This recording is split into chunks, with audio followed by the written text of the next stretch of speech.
जिस तरीके से हमारे पास इरप्शन के दौरान लावा निकल रहा है, तो उसी तरीके से हमारे पास लार्ज अमाउंट में गैस निकल रही है। इस बात का मतलब ये है कि अब गैस को हम थोड़ा डिटेल में पढ़ते हैं कि कैसी गैस, कौन सी गैस, कितनी कंसंट्रेशन उसकी है, कितना उसका प्रोपोर्शन है जो वो कवर कर रहा है। ठीक है, तो हम कह रहे हैं कि वेरिंग अमाउंट ऑफ गैसेस जो है वो, या फिर कहें वोलेटाइल्स, मोल्टन रॉक के अंदर प्रेजेंट होती हैं किसी मैग्मा में। तो वो क्या होती है, बेसिकली उसके अंदर कन्फाइंड होती है, क्योंकि इतना ज़्यादा प्रेशर होता है मैग्मा के अंदर। मतलब जब वो बहुत ही डेप्थ के ऊपर होता है तो बहुत प्रेशर में होती है वो, लेकिन जब वो ऊपर आती है टुवर्ड्स द सरफेस, वहां पे प्रेशर कम होता है, तो एकदम उसको मतलब कि आज़ादी मिल जाती है, मौका मिल जाता है कि भाई अब निकल जाए एकदम यहाँ से बढ़िया। ठीक है, तो जैसे हमारे पास हम लोग सॉफ्ट ड्रिंक्स के अंदर कार्बन डाइऑक्साइड ट्रैप हो जाती है, वो अंडर हाई प्रेशर होती है। ठीक है, उसी तरीके से हमारे पास सेम मैग्मा के अंदर जो गैसेस हैं वो होती हैं हाई प्रेशर में। ठीक है, तो अगर हम बात करें 1 to 6% ये टोटल वेट मैग्मा का गैसेस कंट्रीब्यूट करती हैं, जिसमें से सबसे ज़्यादा हमारे पास वाटर वेपर होते हैं। ठीक है, और जब ये एवेपोरेशन कहीं तो मतलब सॉरी, जब इरप्शन होती है तो जो वाटर वेपर्स हैं ये बहुत मतलब एयर में जाती हैं तो हैवी रेन करती हैं। अगर हमारे पास मड वहाँ पे है, डस्ट बहुत ज़्यादा है, तो वाटर और डस्ट मिलके हमारे पास मड का फ्लो कर देते हैं, मड फ्लो हो जाता है। ठीक है, तो ऐसे करके हमारे पास गैसेस जो है वो एक इम्पोर्टेंट रोल प्ले कर रही है ड्यूरिंग इरप्शन। ठीक है, तो यहाँ पे यही लिखा हुआ है कि जो इरप्शन होती है जब, तो बहुत ज्यादा कोलोसल अमाउंट, मतलब कि बहुत ज्यादा अमाउंट के अंदर वोल्केनिक गैसेस निकलती हैं, और वो इतना ज्यादा मतलब प्रेशर से निकलती है कि हाई राइज कर जाती है एटमॉस्फेयर में, और क्या पता सेवरल ऑफ ईयर्स वहीं पे रह जाए। ठीक है, और एनालिसिस में क्या पता चला कि 70% वाटर वेपर होता है, 15% कार्बन डाइऑक्साइड होता है। ये इंपॉर्टेंट है क्योंकि इसमें एक ऑर्डर सेट हो सकता है कि सबसे ज्यादा से सबसे कम। ठीक है, तो सबसे ज्यादा हमारे पास water vapour, CO2, nitrogen, sulphur dioxide. ठीक है, सल्फर सबसे कम, सल्फर 5%, नाइट्रोजन सॉरी नाइट्रोजन और सल्फर कम है। ठीक है, और कार्बन डाइऑक्साइड और वाटर वेपर ज्यादा है, और सबसे ज्यादा वाटर वेपर है। तो ये एक हमारे दिमाग में हमें आइडिया होना चाहिए। और साथ में बर्फ, क्लोरीन, नाइट्रोजन और क्लोरीन, हाइड्रोजन और आर्गन भी प्रेजेंट होती है। सल्फर को रिकॉग्नाइज करना काफी इजी है, क्योंकि इसका ऑर्डर की वजह से पंजेंट ऑर्डर होता है इसका। और जो सल्फर होता है वो सल्फर डाइऑक्साइड बना लेता है कंबाइन करके, basically sulphur plus O2 sulphur dioxide, जो फर्दर बाकी गैसेस से कंबाइन करके सल्फ्यूरिक एसिड, और देन वो सल्फेट कंपाउंड्स, ये सब मतलब चीजें बन जाती हैं, आपस में रिएक्शन चलती रहती है। Gases impart violent action to volcanic eruption. ठीक है, गैसेस क्या करती हैं, मान लो कोई वोल्केनिक इरप्शन हो रही है तो उसको एक मतलब उसको गुस्सा दिलाने का काम करती हैं गैसेस, क्योंकि ये क्या कर देती हैं, विस्कोसिटी को कम कर देती हैं।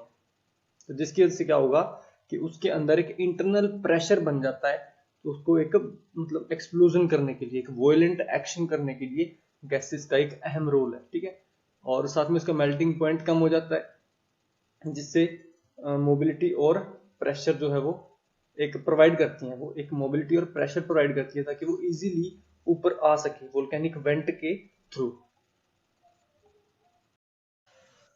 तो जिस तरीके से गैसेस वोल्केनिक मटेरियल था, लावा वोल्केनिक मटेरियल था, उसी तरीके से पायरोप्लास्टिक मटेरियल भी हमारे पास वोल्केनिक मटेरियल है। ठीक है, क्योंकि जब वोल्केनो इरप्ट होता है तो बहुत कुछ उससे निकलता है। तो अभी हम लोग जो स्पेसिफिक बात कर रहे हैं पायरोप्लास्टिक मटेरियल की बात कर रहे हैं, जिसके अंदर जो जब इरप्शन होती है एनर्जेटिकली, एनर्जेटिकली मतलब कि बहुत ज्यादा भयंकर वाली, तो उस टाइम पे हमारे पास रॉक निकलती है, लावा निकलता है, ग्लास फ्रेगमेंट्स निकलती हैं वेंट से।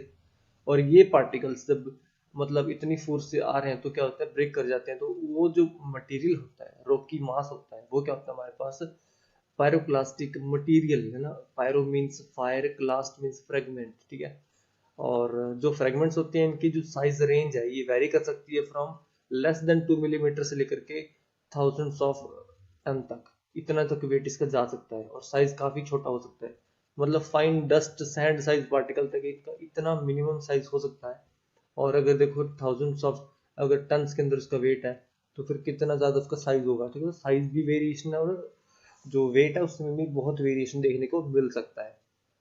ठीक है, तो उसी प्रकार से अगर हम बात करें ऐश और डस्ट पार्टिकल्स की, अब देखो इतना ज्यादा भयंकर हो रहा है, हमने पढ़ा है ऊपर के डस्ट और ऐश पार्टिकल्स रिलीज हो रही हैं। ठीक है, तो क्या होता है कि जब व्हेन गैसेस जो गैस रिच मैग्मा होता है वो इरप्ट करता है एक्सप्लोसिवली, तो तब हमारे पास ऐश और डस्ट ज्यादा निकलती है। ठीक है, जब मैग्मा ऊपर आता है तो कई बार गैसेस इतनी एक्सपैंड कर जाती है और कुछ साल तक तो वहीं पे ऊपर रह जाती है, हमने पहले बात करी थी।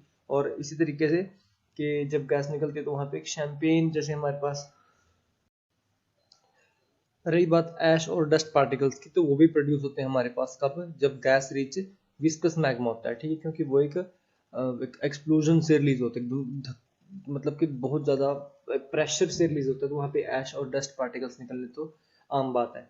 तो और साथ के साथ इसके अंदर जो गैस इतनी रैपिडली निकलती है कि साथ में मैग्मा आ रहा है, तो गैस और मैग्मा एक झाग की तरह नजर आती है। जैसे हम लोग कोक की बोतल खोलते हैं या फिर कहीं हम लोग शैंपेन खोलते हैं, तो एकदम हवा और जो पानी है या फिर कहीं हम शराब है जो, दोनों मिलके हमारे पास क्या करते हैं कि एक झाग टाइप बन जाता है। ठीक है, तो उसी तरीके से हमारे पास गैसेस और साथ में जब लावा आता है, दोनों चीजें, तो एक मतलब फ्रोथ बन जाती है। ठीक है, फ्रोथ मतलब झाग होता है। तो as the hot gas expand explosively, तो फ्रोथ क्या होता, इतना फाइन ग्लासी फ्रेगमेंट्स के अंदर रिलीज होते हैं। ठीक है, तो अभी बात कर लेते हैं साइज रेंज के बेसिस पे हमारे पास कैसे कैसे फ्रेगमेंट्स बनते हैं और उनको क्या क्या मतलब उनको टर्मिनोलॉजी दी गई है। ठीक है, तो सिंडर्स होते हैं, ब्लॉक्स होते हैं, फॉर्म्स होती हैं, टफ होता है। ठीक है, ये सब चीज़ें हम देख लेते हैं, अभी बहुत ही आसान है। जो वॉलनट्स के साइज में हमारे पास अगर स्टोन्स होते हैं तो उनको लैपिली बोल देते हैं या फिर सिंडर्स बोल देते हैं, एक ही बात है। लगभग जिनका साइज होता है 2 to 64 मिलीमीटर। ठीक है, अब वॉलनट्स याद कर लो, वॉलनट्स के साइज के अगर पास पास हो आसपास हो तो उसको लैपिली या फिर सिंटर्स बोल देते हैं, एक ही बात है। अगर साइज हो बहुत ज़्यादा बड़ा, 64 मिलीमीटर या फिर कहीं 2.5 इंच, ठीक है, 64 मिलीमीटर से ज़्यादा साइज हो, तो उन फ्रेगमेंट्स को हम क्या बोलेंगे, ब्लॉक्स बोलेंगे, जो कि थोड़े एंगुलर होते हैं, मतलब प्रॉपर सर्कुलर नहीं होते। ठीक है, तो नेक्स्ट अगर हमारे पास बिल्कुल राउंड शेप हो, मतलब राउंडेड शेप, हमने पहले पढ़ा था ये पिछले पार्ट में, तो वो बॉम्ब शेप कह सकते हैं हम लोग उसको, तो ये वोल्केनिक बॉम्ब बोल देते हैं इसको।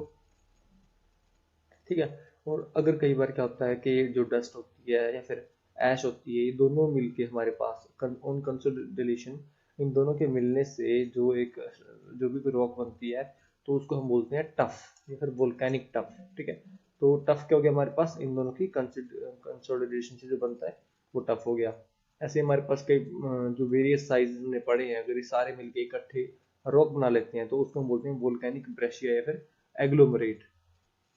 ठीक है, तो ये सब हमारे पास सिंडर्स लैपिली की बात है, ब्लॉक्स हो गए, बॉम्ब्स हो गए, टफ हो गई, ऑप्शन में कई बार आ जाती हैं, इतनी कोई मुश्किल बात नहीं है। ठीक है, देन जो स्कोरिया और पिमाइस हम लोग पहले पढ़ चुके हैं। पिमाइस हमने पढ़ा था कि जो बेसिकली वेसिकुलर स्ट्रक्चर हमने क्या पढ़ा था कि जब किसी रॉक की जब ऑन कूलिंग क्या होता है, उसकी जो गैसेस हैं वो एस्केप कर जाती हैं, इसलिए उसके अंदर कैविटीज बन जाती हैं। ठीक है, इस तरह के स्ट्रक्चर को, टेक्सचर को हम क्या बोलते थे, वेसिकुलर टेक्सचर। ठीक है, तो वेसिकुलर टेक्सचर के अंदर हमने स्पेसिफिक कर दिया था कि अगर वो फेल्सिक रॉक के अंदर हो, फेल्सिक रॉक्स वो होती है जिनके अंदर सिलिका कंटेंट ज्यादा होता है, तो उनके अंदर हो तो उसको हम रॉक को प्यूमाइस बोल देते हैं। ऑन द अदर हैंड अगर ये मैफिक रॉक्स के अंदर हो, मैफिक रॉक्स के अंदर हो, तो उसको हम लोग स्कोरिया बोल देते हैं। स्कोरिया तब बोलते जब मैफिक में होता है, और प्यूमाइस कब बोलते हैं जब फेल्सिक या फिर इंटरमीडिएट एंडेसिटिक रॉक्स के अंदर होता है। ठीक है, इन सब की हम लोग जो टर्मिनोलॉजी अगर कहें हम जो केमिकल कॉम्पोजिशन के बेसिस पे, वो हम आगे कमिंग वीडियोस हम डिस्कस करेंगे, बट अभी आप थोड़ा बेसिक तौर पे इसको याद करना स्टार्ट कर दें क्योंकि बहुत इंपॉर्टेंट है। ठीक है, सो बेसोल्टिक के अंदर या फिर कहीं मैफिक के अंदर तो स्कोरिया, प्यूमाइस, फेल्सिक। ठीक है,